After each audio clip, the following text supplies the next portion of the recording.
Welcome back. The United States is in the fourth wave of an opioid epidemic. There's been a record number of overdose deaths. 75% of them had taken the synthetic painkiller fentanyl, which is 50 times more powerful than heroin. This week, police in New York found a kilo of the drug in a nursery, hidden beneath a mat in a room where children slept. A 1-year-old child died of an overdose. 3 others were treated in hospital. So if it's bad now, just how much worse could it be now that the Sinaloa cartel in Mexico has begun industrial production of fentanyl?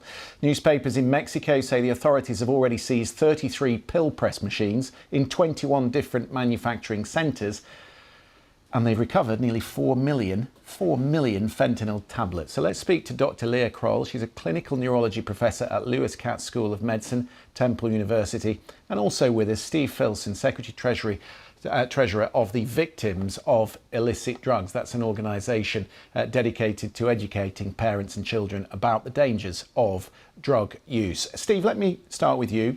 Please tell us about your daughter and how fentanyl has affected your life.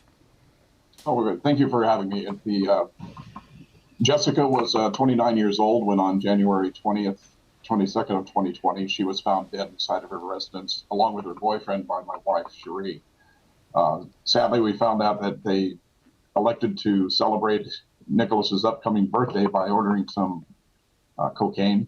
The cocaine was delivered, they used it, and unbeknownst to them, fentanyl had been added to the product and was the direct cause of their death.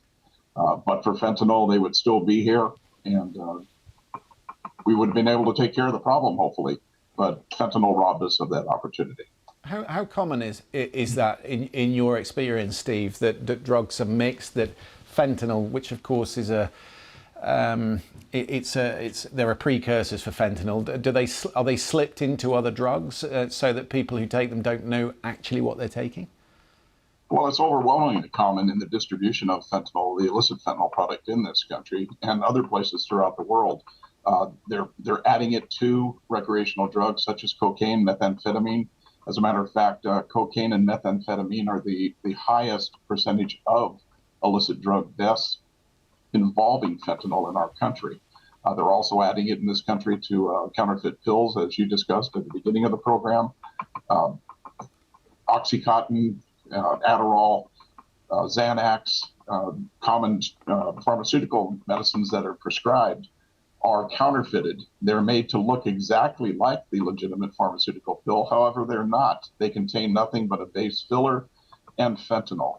And we now know that approximately 2 milligrams of fentanyl is going to be a fatal dose to most people that ingest it in this country.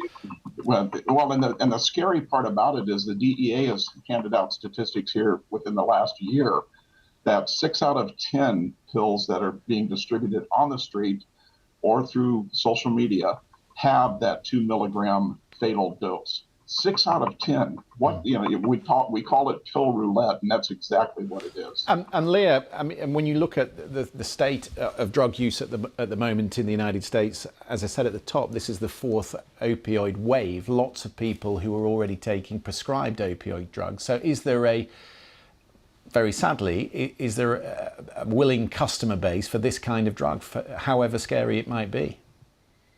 Unfortunately, there really is a willing customer base. Fentanyl is not only extremely potent, it's also extremely addictive, and can be very lucrative if you're somebody interested in selling it. So there's a lot of reasons. If it was produced in a pill format, Leah, even more disastrous?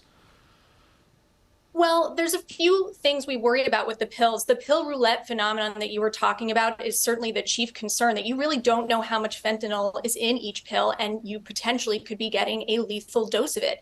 The other thing we think about, especially this time of year with Halloween coming up, is that a lot of these pills are in rainbow colors and sometimes marketed towards children.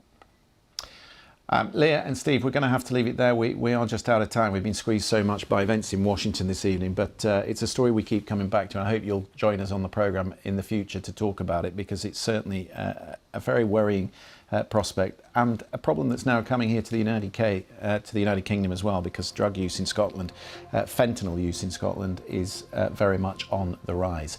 Thank you both for that.